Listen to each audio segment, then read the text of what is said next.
real pleasure every day doing the show with a former major leaguer in Jensen Lewis. And Jensen, it's got to be a real treat for both of us here when you get a guy like Rubén Amaro Jr. to come on the program, not only a player, GM in the league as well. So nobody knows the game better than Rubén. Give him a follow on X at RA Jr_20.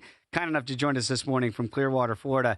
Rubén, this is, I know for Jensen, you know, sometimes you go, man, I miss this time of the year as a former player. What's this like for you as an executive and a player, as immersed in the game as you are? What does this time of the year signal for you? Well, it's always optimism, right? I mean, as when I was associated with the Philadelphia Phillies, obviously, and as a player, even in Cleveland when I was with the Cleveland Indians at the time, way back when. I mean, anytime that calendar flips from December 31st to January 1st, it's like, that like a month away, you're back on the field, and you're watching your players from 500 feet if you're an executive, or getting ready to strap it on in the clubhouse with the boys. But it's a really fun time because there's such great optimism every single year, even though you may not have the best ball club one way or another. But there's a great deal of optimism. Everybody's undefeated, and there's a lot of fun things that you're about ready to see during the course of the year. Oh, there is. And Rube, this has been as fun a club to watch in the city of brotherly love the last half decade. And I know one of the themes heading into the offseason was, could this be the Phillies version of The Last Dance with all the impending free agents? Well, we got a lot of big answers and positive ones, especially with Kyle Schwarber coming back and kind of seeing where the layout of the lineup will be. Your assessment of where this offense sits right now. I know Adolis Garcia coming over and signing in December will be an upgrade defensively there out in right field and should help lengthen the lineup. Just overall, your sense, is the lineup better than where we were just a season ago? And do they have that chance to go back and be at the top of the National League East?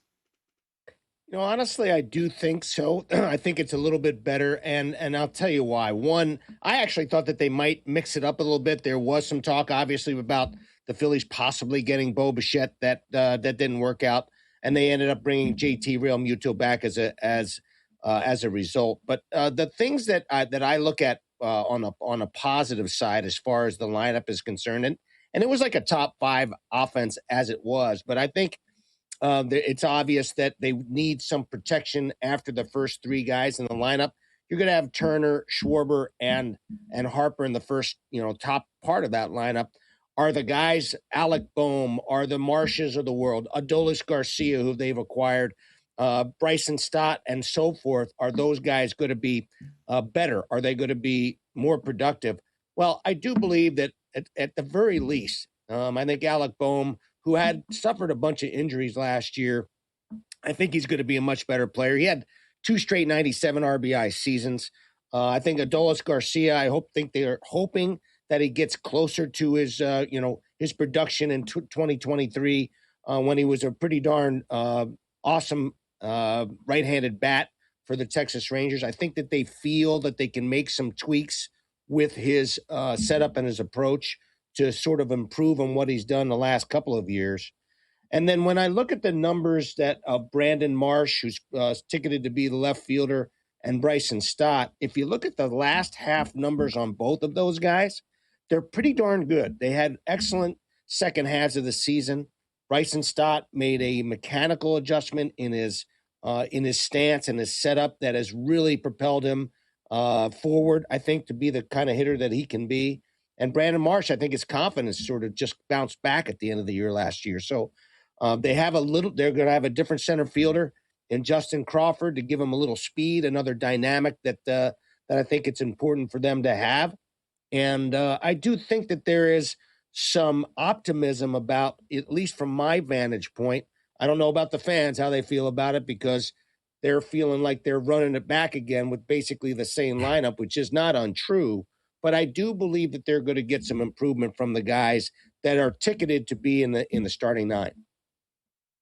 Rubén, I got to ask you about Dave Dombrowski, the team president there, and his comments about Bryce Harper. And I covered Bryce early on in his DC days there. And we know that Bryce hears these things, right? Hey, his season was good, but it wasn't elite.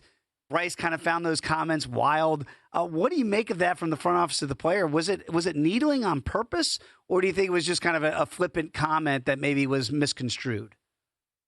I think it's probably closer to B. I'm not obviously in Dave Dombrowski's skull right now. I've known him for a long, long time. I think he was honestly just being honest. I think he was just talking about, he was asked a question and he was just sort of being honest as to what the production was from Bryce Harper. You're right about this. He does watch and he does listen. He sees everything, and it will, I know he said that it probably won't motivate him.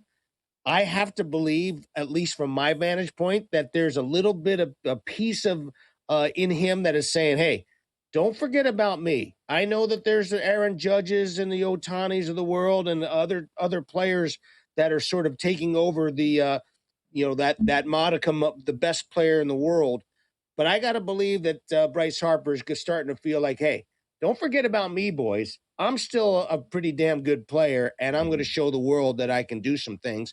And he's actually, to his credit, he's talked to Kevin Long, who's the hitting coach, and they've worked pretty diligently on one of the things that was a bit of a flaw in his approach last year is he was swinging out of the zone a lot. I know there's a lot of talk about him getting protected in the lineup, which is important, but it seems like he has taken it upon himself to, like, at least in the very early part of this spring, before he's gone off to Team USA, to really make a concerted effort to swing at pitches in the zone, to allow the pitcher to make mistakes, to make sure that he's swinging at pitches that he can handle rather than trying to do a little bit too much, which can happen when you're Bryce Harper and you're that good. You want to try to produce. And I think it's important for him to stay in the zone. He's always been, one of those guys with great eye-hand coordination, good idea of the strike zone. He sort of needs to get back to that again to be a more productive player, I think.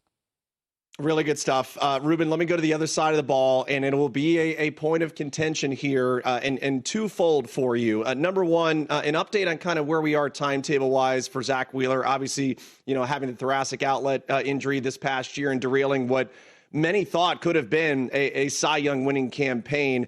And it's ironic that he was battling teammate Christopher Sanchez, who has the breakout season that he does.